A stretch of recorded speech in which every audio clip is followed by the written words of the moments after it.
Hey, How are beautiful. you? Welcome to the show. So good to see you. So good to see you too. It was my first. I know. Congratulations. Victory. We did it. Yes, yes, yes. Awesome. So we have some people dropping by and they just want to show some love. So I wanted to give them a shout out. The Lizzie T Show, she says hello. Thank you so much, Lizzie. And DRO, he says hello, and more friends are going to be joining us. So, Tom, as we were, hello, Maria Garcia. Sorry if I mispronounced your name. Thank you for joining us. So, Tom, the show is about transforming lives one story at a time, and I know a lot of people know you.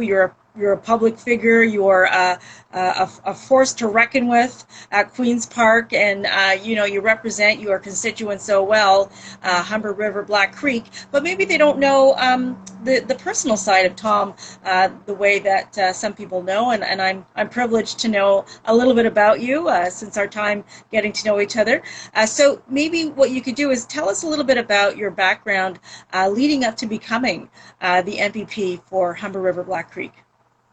Awesome. So great to be here. This is actually my first Insta Live. I know, that's so exciting. So I apologize for the little technical difficulties there. That's Yeah, okay. no, It's live. and That's the beauty of live. amazing. So yeah, I'd love to share that. So I'm a lifelong resident of Humber River Black Creek. It's had many other names, York West. It's a beautiful, large urban riding, certainly that is actually Jane and Finch lies right at the heart of it.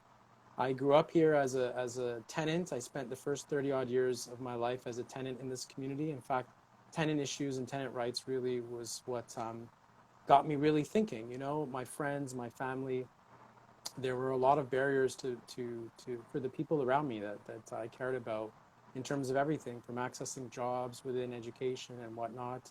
And my own personal experience is my father was a new Canadian, an immigrant from Eastern Europe, and he had health issues. And so another reason was that he faced, I saw him facing health issues throughout my life, and he ultimately passed away when I was in my early 20s from what he was dealing with. And I thought to myself, despite all that, if we didn't have a public health system in this country, and that was something that was started by the NDP many years ago out west, where would my family have been? So I always felt that I had to give back to the system and that there was certainly a lot of room for improvement. So this was something that really got me thinking. And so that was kind of the first steps around that, you know? Awesome. And Tom, there's so much going on right now. And I thank you for your time because I know you're very busy. But can you give us kind of an idea of just some of the needs particular to your writing that you're kind of finding yourself involved in right now? And there must be so many, but can you name like maybe a couple that you find this is that I'm really heavily consumed in right now? Yeah, no, absolutely. People around the world are calling for an end to systemic racism in systems, Yes, yes, particularly within policing and enforcement. And I think we all know that this is a reality, where this is something that needs to be changed. It's pressing. Black families in my community, many of them don't feel safe even in calling the police or calling officers. And there's something wrong with the system when that is absolutely happening. We see police budgets ballooning, but we see a government that's cutting back on anti-racism initiatives, in mental health funding, and so many different yes, things that yes. could help lives. And this is not a good place where we need to be going. We need to be supporting people. We need to be working hard. Each and every one of us have to be an ally in ending racism, anti-black racism, anti-indigenous racism. It's within our means to change, and it's up to Yes, every single one of us to yes, be partners and allies in facing this head on. absolutely. And that's wonderfully said. Thank you so much, Tom. I know you've been a very strong ally for a very long time, with the Black community and the Indigenous community and people of color. But can you comment on your reaction to what we all saw of the NDP federal leader Jagmeet Singh being ousted out of the House of Commons for calling out one of the MPs as a racist? What came to mind? What was your first reaction when you saw that? I I I just couldn't believe that that was happening in our federal parliament. Jagmeet called it like it was, and I stand with him. And I just I just can't believe that these things are happening. Right, It's 2020, right. and so I stand with him. He called it just like it was, and it's just it's unfortunate. This is I mean he was trying to do something that was so important, and I don't understand why they would have blocked that. And Hmm. for him to call it out in Parliament and to be ejected for it, I mean, it's just Yeah, shaking my head. yeah. It was really a shame and very emotional, like moment for Absolutely. everyone. Really, really a disappointment. But there's a petition going around, which I have been sharing to at least give people a glimmer of hope that there are measures being put in place, and no one's backing down because we really need to eradicate systemic racism. It's too much of a glaring sore worldwide for us to continue to ignore it, right? So that's just he's a strong man. There are strong soldiers behind him, so we'll just keep moving forward. So thank you for answering that. And Tom, can you tell me a little bit about just uh, some of the other passions that you have? I know that you're very vocal about auto insurance. Can you tell us a little bit about uh, what that entails and Yeah, particular to your writing? absolutely. Um, so my community that I represent, Humber River, Black Creek, Jane and Finch, and a number of postal codes within Toronto, join Brampton and other postal codes, Scarborough, and a number of places here in the GTA, which have the highest auto insurance rates, not just in Ontario, but in the country, and perhaps even North America. And yet we have some of the safest roads. This is the thing that when you actually look at the stats and everything else, we have some of the safest roads. And yet we're experiencing this. It's unbelievable. I've held town halls. My community has been unified in fighting for this. And the NDP, so when Jagmeet Singh, and we were just talking about him, he used to be an MPP, and he actually introduced a motion, a bill in Queen's Park when he was an MPP to end what postal code discrimination, saying we're Yes, going to just, yes, depending on where you live, this is what we're going to do. So he had done that, and the Liberal government at the time voted against it.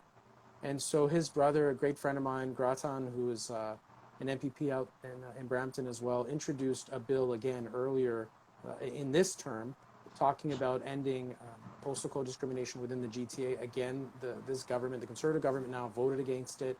And I most recently introduced a bill that looked at three things within auto insurance: bringing transparency. I mean, if you want to drive in Ontario, you got to have auto insurance. yes, But yes. what these insurance companies are spending on and all that, right? You don't get choice over that. You don't know what's happening, right? And so that was something we wanted to bring transparency to that, because they're always crying poor, and I don't think any of us are buying that.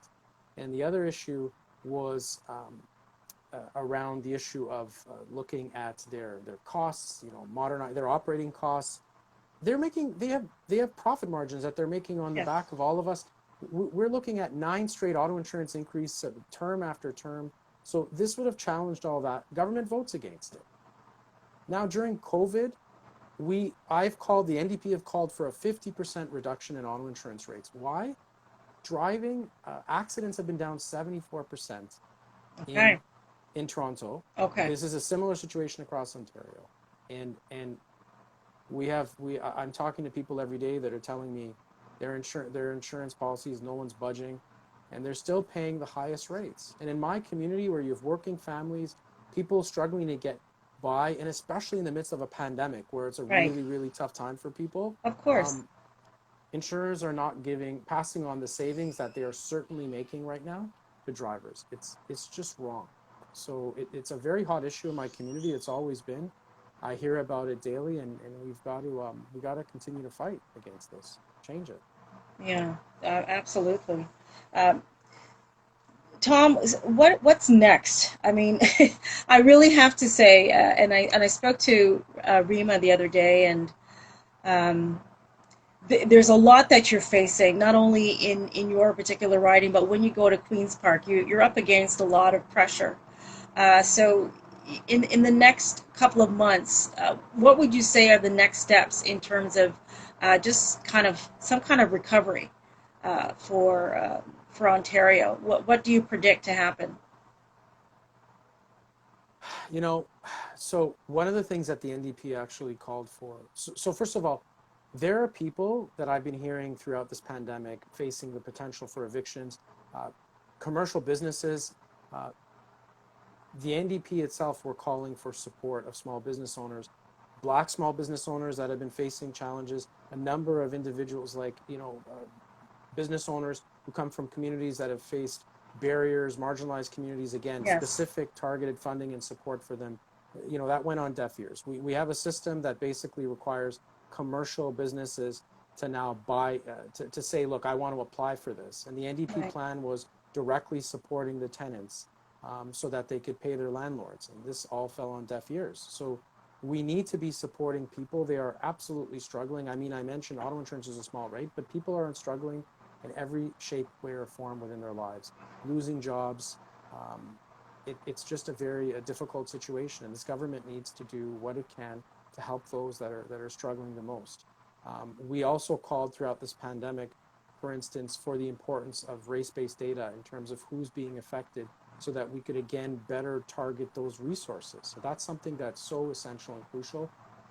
Before the province signed on and the opposition were calling for this, the city of Toronto, they did, kudos to them for that.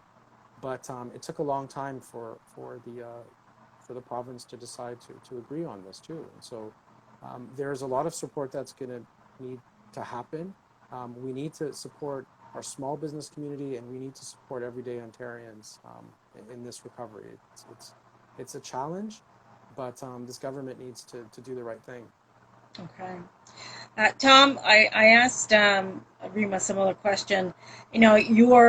You're so dedicated to your community, and you really uphold the idea of um, service before self. But in order to give, you have to kind of nurture yourself. So, what do you do as a busy man? I know you're a family man, you're a politician, you're a community, worker. What do you do to take care of yourself? What would you recommend for us? Um, you know, I'm very lucky because I'm doing a job that's a passion for me. As I had said before, the system it needs work in many different ways, but I also acknowledge where the system has come through, with the public health system for my family. So for me to be able to do this job, for me to be able to help people on a daily basis and to fight for the things that I believe in to make a better world, I feel very privileged to have that role. It's been a dream come true. And so in that sense, even sometimes when you're having a tough day, I just reflect on how honored I feel to have this. And so, that's something that goes a long way. Um, Otherwise, I try to stay positive. Try to stay hopeful. It's about I try to stay in that positive mental state. I try to, all the simple things that we often forget, Yes, making sure to get enough sleep sometimes when things get really yes, yeah. busy, to eat and to spend time with people that you love. I know Father's Day is coming up, and Awesome. I'm a first time father, and my son's second birthday is approaching. In fact, as I'm doing this, there's a door to this room that I'm in my home that I'm kind of worried at some point he might It's barge gonna into crash, here. Yeah, right. and that's And okay. the new life. And And so, but it's one of those experiences that I like. It's a different kind of love, and it's something that you kind of know when you have your own child. And I love children, but it's really been a new yeah, love in my life, and having it, I guess it's a little philosophical. It's something I've always reflected on. But in the case of my own father, so Father's Day for me meant, like, I've lost my dad many, many, many years ago, and actually, yeah, like more than 20 years ago. And so Father's Day was always about remembering him. And now I'm a dad, and I've learned that birth, it really is kind of the opposite of death. When my dad passed, I lost someone that I loved, but in the moment of my son's birth, I gained someone that I love so much in Absolutely. my life Yeah. in one moment. So there are those joys that we have, and that's what it is. And I really, again, going like I take joy in like in my job, you know, on a day-to-day basis, beside what you do around policies, you have the ability to help people and to see a person's life improved, even in sometimes it's a small thing. I really believe we're our, you know, our brother and sister's keeper, each and every one of us. And so there's a lot of joy in this work. And There so, is so much. There yeah, really is. so Yeah. absolutely. Yeah.